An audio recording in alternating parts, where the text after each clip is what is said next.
হুগলি থেকে ফিরছিলেন ৮ কাপড় ব্যবসায়ী। হঠাৎই হরিয়ারপাড়া গাজীপুরের কাছে মেট্রোটি উল্টিয়ে যায়। সাথে সাথে গ্রামবাসীরা ছুটে এসে তাদেরকে উদ্ধার করে হরিয়ারপাড়া হাসপাতালে নিয়ে যায় এবং সেখানে প্রাথমিক চিকিৎসা করে তাদেরকে ছেড়ে দেওয়া হয়।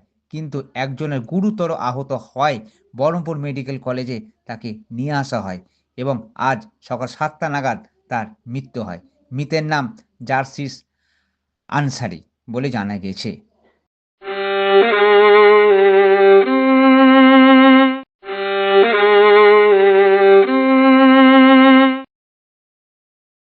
ওরা হকারি বিজনেস করে, ব্যবসা করে। সে ব্যবসার ক্ষেত্রে ফুরপুরাতে ব্যবসা করতে গিয়েছিল। ওখান থেকে বাড়ি ফিরছিল।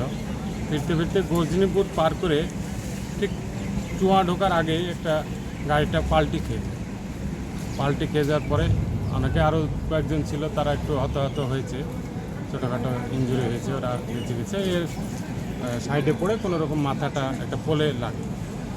তারপরে ওখান থেকে হরিয়াপাড়া হসপিটাল, ওখান থেকে বহরমপুর, তারপরে সকালে 7টার সময় মারা গেছে।